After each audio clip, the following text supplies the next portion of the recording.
Tuesday in Tryon, North Carolina, and I think it's important for us to realize that Christianity is not a passive activity. What do I mean by that? Well, this past week our dryer quit working. That meant I had to go on the internet and look at all of the helps that there were for troubleshooting a Maytag dryer. After I went through the lengthy things that you're supposed to check and watched the instructions carefully, writing them down on a piece of paper, then I had to go down and take the dryer apart, go through the troubleshooting steps of the electrical circuit breaker, and finally found the cause. Then I had to get in the car and go downtown and find the part, come back up, put the part in, put the dryer back together again, test it. And it was not a passive activity. It was aggressive. It was one that required action. We were putting concrete across a little walkway in front of the house between ourselves and the lake, so we could walk down and look at the gardens and sit on the benches and enjoy the lake. And it was not a passive activity. I had to go down and buy the concrete mix. I had to unload it from the car, mix it in the wheelbarrow, had to frame up the area where we wanted to put the concrete.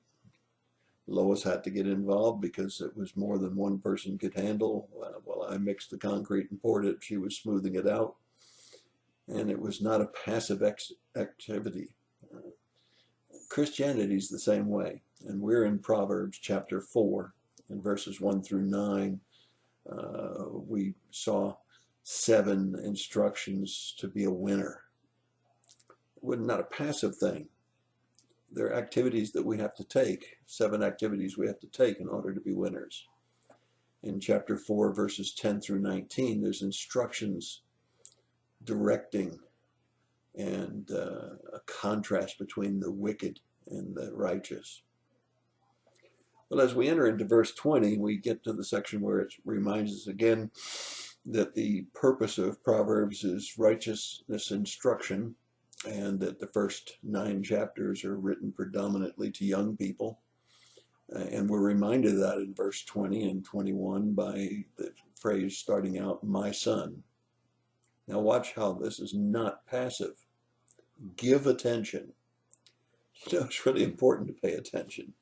Lots of times we can be watching television, reading a magazine or a newspaper, and our wife or our husband is talking to us and we're not giving them our attention. And as a result, we have to say, "What did you say?"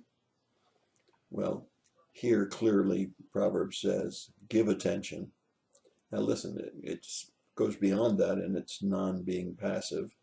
It says, incline your ear. What does that mean? Well, it means to actually try to go out of your way to listen, giving attention with your ear. Do not let these righteous instructions depart from your sight. Keep them in your focal part of your body and your mind. Keep the dwelling on them. And then it goes on in verse 21, it says, keep them in the center of your heart. Now let's go back through that again. We said we hear, then we think, and then we move it down to our hearts. We can hear it, not act on it. We can hear it, not understand it. And when we do hear it and understand it, we need to move it into our hearts, the control point of our lives.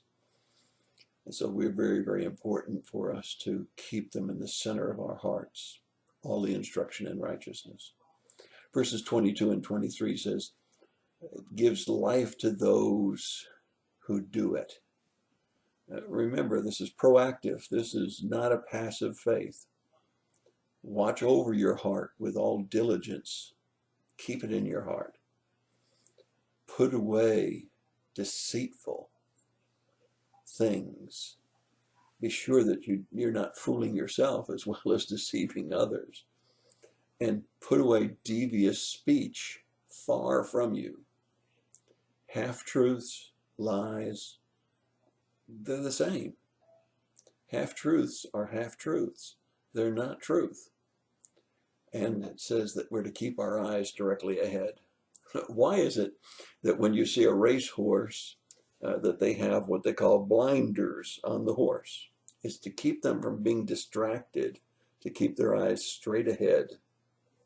And we too, if we're going to stay on the righteous path, need to keep our eyes straight ahead.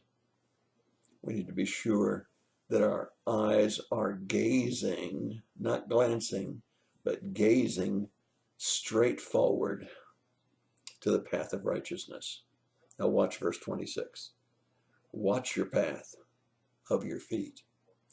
You see, one of the things we got to be real careful of is that we're looking straight ahead, but we're walking to the side. We need to be sure that we're keeping our path in line with the straightness of the righteousness of life. And we need to be sure that we have our path straight for our feet.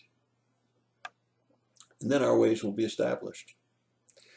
You see, if I were to follow the path that we've just made in concrete, I need to not only keep my eyes on the path, but I need to be sure I keep my feet on the path. It's not very wide. Finally, in verse 27, it says, do not turn to the right or to the left. We need to stay away from evil. Jesus said the way to heaven is a narrow gate, a narrow path. And the way that leads to destruction is wide. And it says many are those that find the way to destruction, but few are the ones that find the gate that's narrow and the path that's narrow. Matter of fact, one preacher one time said to me that he believes that the path to hell and the path to heaven are the same path. Now, let me explain that for you. The same path, but we're going in different directions. The path to heaven is in the center of the path that goes to hell. But the path that leads to heaven is straight ahead. The path that leads to hell is all around us and going behind us. It's wide, but the path to heaven is right in the center, going in the absolute opposite direction. I remember a number of years ago, we signed up for Sky Angel. It was a satellite programming of only Christian programs. And when I got ready to tune the satellite dish, I found I couldn't get Sky Angel at all. So I called them and I said, I'm having trouble pointing the satellite dish at the satellite. And they said, which way are you pointing it? And I said, well, the way I used to point it for DirecTV. And they said, no, no, no. Our satellite is in exactly the opposite direction. You're going to have to turn your satellite dish around and point it in the opposite direction. Now, isn't that ironic? That's the way it is in life. Things of God are in absolutely the opposite direction of things of this world. That's your thought for the day. God bless you and have a great day.